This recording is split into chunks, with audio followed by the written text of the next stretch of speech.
Okay guys, so today's video, there just got a new road ahead just got dropped. I was going to make a video about my thoughts on the Mace rework, but just to let you guys know, really briefly on that. This video might take a little bit longer than I would like it to, but very briefly on my thoughts on the Mace rework is from somebody who's had Mace one piece off of a Gear 13 for like the last 6 months.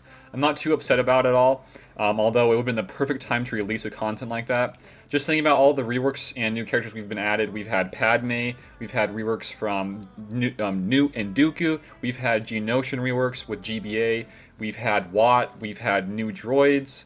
There's a lot to, and the clones with GS. There's a lot of content here and a lot of new characters / reworks that, in my mind, it makes a lot of sense for them not to rework Mace just right now, because it takes them a lot of time to rework and add new characters. I would say around 2 to 3 months. And with all the stuff happening right now, from what I've read in this Road Ahead post, it makes complete sense to me that they are holding off for this year and probably doing a rework next year.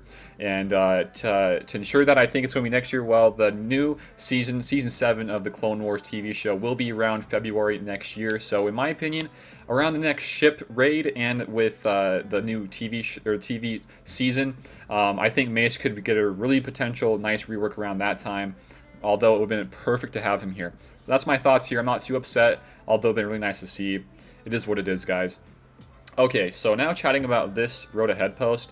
There's a lot of chat about. I mean, just look at all this, guys. There's a lot. It's like a whole essay, whole paper. So this is Top Hat who made the post. So it says here, welcome to another installment of the Road Ahead. We posted earlier this week about the new light side territory battle on Geonosis, but in this post we'd like to discuss some exciting changes we have planned for future content in Galaxy of Heroes. So this is it, the new trilogy content. They're finishing up with next movie, The Rise of Skywalker. So it says here, while the light side TB for Geonosis completes this current chapter for Galaxy of Heroes, they're now going over and swapping over to the new trilogy. Just to save you guys, I'm not reading all of it. I'm going to hit you guys with some hard things right here. 2 new characters coming in the game: General Hux and Sith Trooper. 2 characters. It says here, we're incredibly excited for the final trailer. We are looking forward to having old friends General Hux and some new friends Sith Trooper kick off our foray into the culmination of the Skywalker saga. So I'm like sitting here, I'm like reading, I'm like, what the heck does foray mean? So I had to Google it. It says a sudden attack or incursion into enemy territory, especially to obtain something. A raid? A raid. Okay. To me, that just seems like they're going to be added in the game some way. So yeah, that's I would really think that they're going to be coming in the game, because it makes total sense for me. General Hux makes 1000% sense to me, because he is the guy running that capital ship. And with a new ship raid, this makes complete sense, because they would need to add more ships for the ship raid, a new capital ship like the First Order. And then I would assume that Sith Trooper is going to be like a Sith fighter type of thing, where he is like the Sith Marauder for the Sith, but this is instead for the First Order faction, so like a tank or something to that extent. So I would say that these guys are going to be really great in the First Order faction for a character, but even more so for a ship and ships and fleet. So that is extremely exciting to me, because I love First Order a lot. And I hope that General Hux is not a marquee and rather like a legendary or type of thing. I don't know. Like, you have to use these First Order and Resistance to get him, and then leading that up all the way to a huge thing for the next movie. Sith Trooper I can see being a marquee though. So next up here on the list is the 4th anniversary. So it says this November, Galaxy of Heroes turns 4 years old. And man, I haven't played this game since November 2015, so it's been a long time for me. We are planning a big thank you celebration for our incredible community and to commemorate their long-term commitment to our game, including double drops, crystal promotion, and a generous thank you package. All right, we'll see you on November 23rd, which is in 3 days from now, as we prepare our anniversary celebration. So double drops, okay, cool. That's an average thing to see here. A crystal promotion, I don't think that is a free-to-play thing. I think you got to spend some money on that to get crystals over time, like throughout the month. But the thank you package could be really cool. And if I don't see Clone Wars Chewie shards in there, I'm going to be extremely upset, guys. So that's that. This is the plan so far. Over the last year, our focus has been reshaping the game step by step to enable an expansion of elder game content. So helping out these people like me, these veteran players, not be so bored of playing the game. And the GAC was the first step in that process. So here we go. Okay, so I'm just kind of reading this along. I don't want to read the entirety of this. So pretty much they were just chatting about how GAC was the first step in this process, and they're now at a point where it's not enough, I guess you could say, and they're trying to improve the early game experience. Let's see here. Improving the early game experience will require iteration over time, but we will believe we have a good idea of how to tackle that.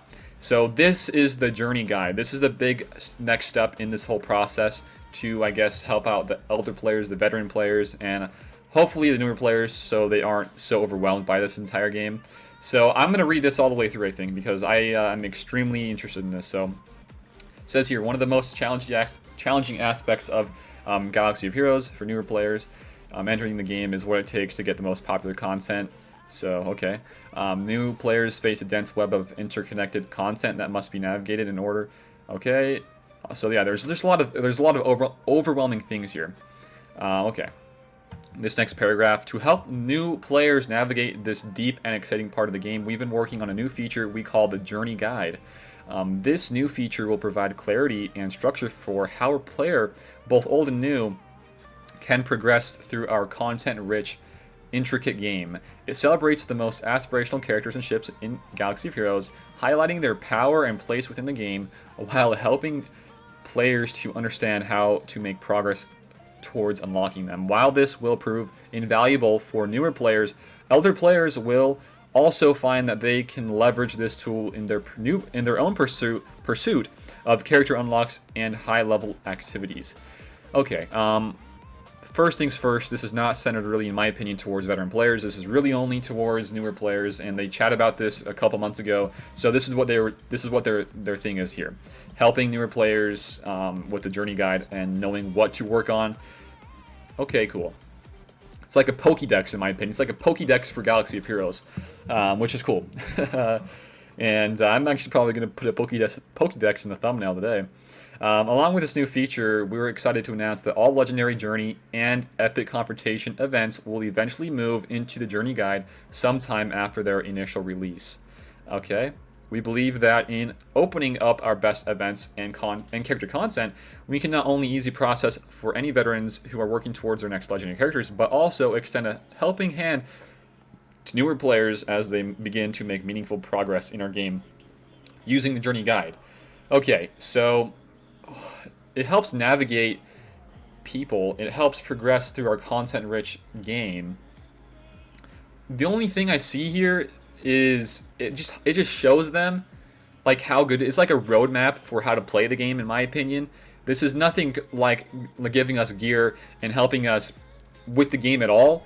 So I'm upset about that, but it would be a really cool idea, in my opinion, for newer players. Veteran players, not so much, in my opinion. So it's pretty much, in my opinion, just a Pokédex. Pokédex for Galaxy of Heroes. Okay. The bundle. Let me read this and I'll sum it up to you guys. Holy cow. Okay. I just read this through, guys. I have a lot of mixed feelings here. If there's anything that's going to take a long time, it might be this Overdrive or Hyperdrive bundle. Pretty much to sum this up, guys, this is going to immensely impact the progression of newer players, to throttle them and to just jumpstart their whole playthrough of this game immensely, and making them pretty much not to a veteran player standpoint, because that's going to take a lot of money and time and effort, but it's going to help them and provide a lot of extra content early on as they progress through this game, which would be a cool idea. And this if anything you guys were to take away from this entire road ahead is that they are wanting to help out newer players as much as possible, which is great for the longevity of this game, and that is the most important part, in my opinion, to a game like this. Okay, now getting on to the veteran players, it says here they will also receive an incredible deal, even if they're already level 85. It says the value that comes from the included gear and resources will be instantly recognizable and more relevant to this elite group of players. So this is a bundle. It's going to cost money, I would assume. And I don't know. They seem like this is a free-to-play game, but it's not. It's really not. And I guess if you really want to access the coolest stuff, you always got to spend money and get it. But I don't want this bundle to cost, $100+. I don't, guys. I can't see myself, spending that much on a thing like this, unless the rewards are so damn good that I have to. But this is the Hyperdrive bundle. They don't know any. They're not going to give us any details of the pack just yet. So no price details, no what's actually in the bundle details. That's not we don't know anything about it. So they said that we intend this bundle to be a convenient method for players to unlock the full experience of Galaxy of Heroes. But as always, the content within this bundle can be acquired even if you don't spend. We'll be preparing custom titles and portraits for all the amazing players that were in the game before the bundle was released, as a way of recognizing your place in the history of the game. Okay, so this last thing just kind of just went all full force on me. There's a lot there's going to be in this bundle. I'm going to assume this if it's going to be that big of a a thing impacting the game, that big of an impact. Yeah, this is going to cost a lot of money. I don't like that at all. Not a fan of this. Man, I don't know how to feel about this road ahead. I think it's cool, but there's some parts I just can't get into. I can't get hooked into, man. I just don't like that. Hopefully this bundle isn't crazy expensive. I don't want it to be. And they're also gonna commemorate people that have been playing before the bundle. So it's like, okay, this bundle has dropped. Everybody before that, congrats. You guys play this game.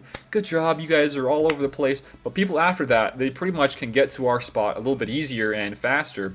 And they don't get these cool portraits and titles. I don't give a shit about that. I just don't want to have somebody that is around my GP get this bundle and then just destroy me in every GAC. And the only fun part about this game right now is GAC. That's the only thing holding this game together, in my opinion. TBs don't cut it for me. I don't like TBs, so this is a big issue, I think, and we'll have to just wait and see how this will impact a lot of people. Okay, the future. So, coupling the Journey Guide and Hyperdrive bundle, this is what they have. This is their future. We want to help you understand how we're thinking about it and create some opportunities for dialogue. We have normal developer Q&As planned during this time, where we'll have a chance to hear feedback about these two features, so that's going to happen soon. We've also got some surveys in the pipe. Cool. They always do that, and I'm not a huge fan of them because they always nitpick these specific questions, guys. Our hope is for a productive back and forth where we can hear your concerns and address them. I'll leave you with the following thought. The Journey Guide and Hyperdrive are the beginning of our next phase of the game. After the release of and tuning of these two experiences, we'll be in a great position to develop even more modes, features, and characters for our community, for old and new players. Okay. If anything you guys want to get out of this post, just this. This is the TLDR of this post. Journey is a Pokédex for the game of what you got to work on and what you can get and unlock and how good of a guide there is. Hyperdrive is this huge bundle that that pretty much for newer players it just boosts them all the way up, not to a veteran player, but it gives them a lot of early access content that you wouldn't have gotten earlier. So it's pretty much like that. And for veteran players with the Hyperdrive bundle, it's going to give you in what I read a huge, immense gear stuff and a lot of stuff from the bundle that makes a huge impact, and it's totally worth it. That's what they say, and we'll have to just wait and see how much that costs and what's actually in the bundle. I'll do a video about that when it does come out. And then the TLDR, the last part is this. It says for these two experiences, the Journey and Hyperdrive, they're going to be in a great position to develop more game modes, features, and characters for our community. That is a huge optimistic approach to this whole post. I like that part, guys. So CG, I think you guys are, the whole last 6 months have been really tough, and it's hard for us players and veteran players to take a leap of faith when in times like this. There's not a whole lot going on. You guys aren't giving us much to play, and there's a lot of money behind it, a huge paywall. Hopefully this kind of can, but you're starting this off with a paywall, it seems like. It could be a paywall with a Hyperdrive bundle. And hopefully it's not a paywall. I would be extremely upset and sad to have that be a paywall for most people. But the future, I would like to see more game modes, features, and characters, so that's always a positive. The guys, thank you for watching. That's pretty much it for this video today. If you guys enjoyed the video, give it a like, share it around, and if you are new here, feel free to sub. That's pretty much it for my video today. Thank you guys for watching it again, and I will see you later.